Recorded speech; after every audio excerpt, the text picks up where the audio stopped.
Dr. David Hogman became a hero when he saved the life of his wife in one of Australia's crocodile-infested rivers, but tragedy was about to befall the family in the most heart-wrenching way imaginable.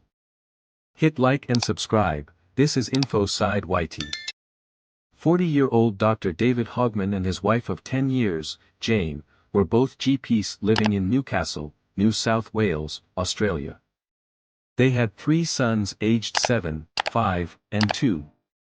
In August 2024, the young family was on a 4-wheel-drive camping holiday with some of Jane's family.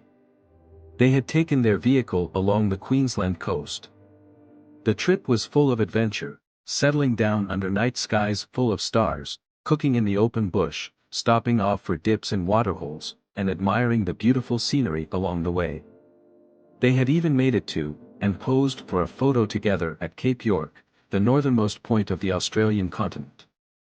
It was the kind of adventure that David loved, being in the great outdoors with his loving family. But their trip was about to come to a tragic and life-changing end.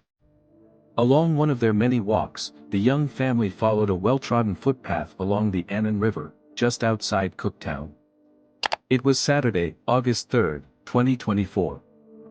David and Jane were acutely aware of the dangers that lie in Australian rivers. They never strayed too close to the water's edge and always kept their children at a safe distance. David was fiercely protective of his family. The established path they were following ran alongside the river, around 5 meters or 16 feet above the waterline. This was out of reach of any potential danger that could be lurking in the murky water below.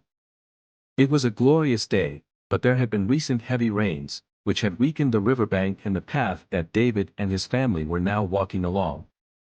Although most Australian rivers are considered dangerous due to the potential threat of crocodiles, this stretch of river wasn't the ideal hunting ground for the prehistoric reptiles. The bank was too high for the likes of wallabies to wander down to the river for a drink, and crocodiles wouldn't be able to leap high enough out of the water to take anything walking along the footpath. But, unbeknownst to David and his family, people had regularly thrown fish scraps into the river, watching in delight as the crocodiles emerged, swirling in the water before disappearing from sight. The crocodiles had now learned that this section of the river would provide them with an easy meal. They had also learned to associate people with food.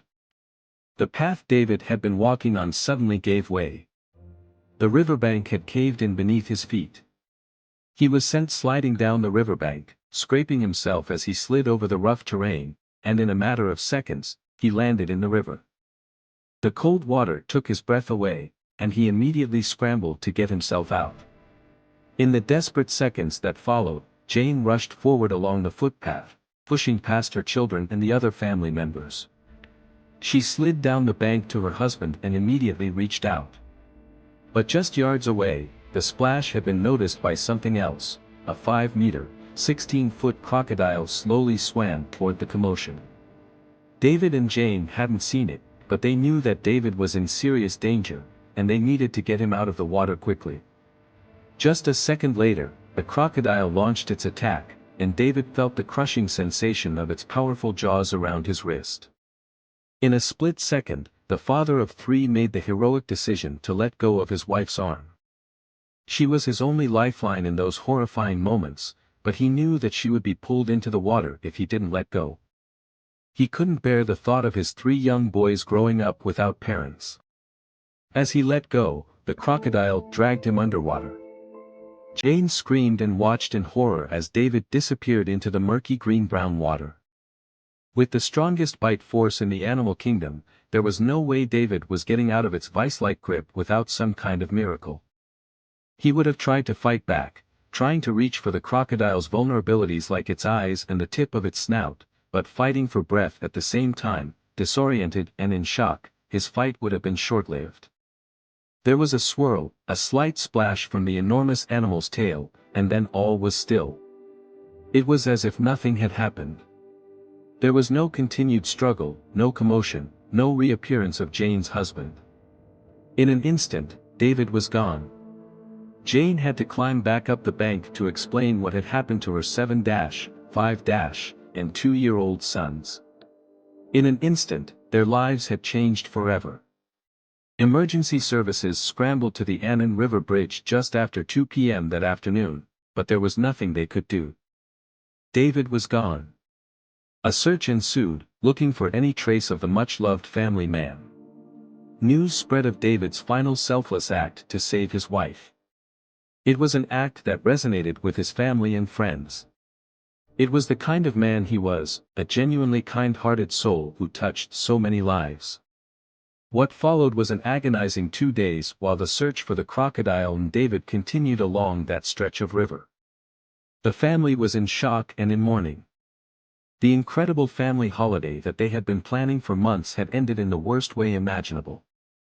A huge crocodile was found on a Monday evening, 2 days after David was taken. It was found in a creek 2.5 miles from where David had been taken and was killed. Human remains were found inside. It appeared that the authorities had caught the animal responsible for David's death, but DNA analysis would have to confirm it. Within 2 days of a GoFundMe page being set up, more than $110,000 had been raised, a testament to how well-liked David was. Following the tragedy, rumors spread about the attack. People believed that David was fishing too close to the riverbank when he was taken. His wife, Jane, spoke out about what happened to clear up the misinformation that was being spread and to warn others about the dangerous stretch of river. But most of all, she wanted people to know about David. Someone didn't just get killed by a crocodile, Jane said. We have lost a wonderful husband, father, son, brother, friend, and doctor. She reiterated the fact that David and the family weren't doing anything wrong. He was just walking around a corner on a well-worn path. It was just one of those random accidents that happened, and nothing could have been done to prevent it. One tiny consolation for Jane was the fact that, while their young boys were close, they didn't actually see the attack. And if she had been pulled into the water as well, then the whole situation could have been a million times worse for the boys and the rest of the family. Jane's family and friends have spoken about how incredibly kind David was, and in his final few years, he had been the happiest he had ever been in his entire life. He always jokingly offered to be a stay-at-home dad and never work again, because his children were his #1 priority. His boys will grow up remembering their father and all the adventures they went on in the short time they had together.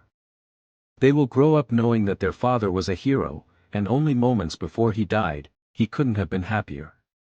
He was loving and loyal right to the very end.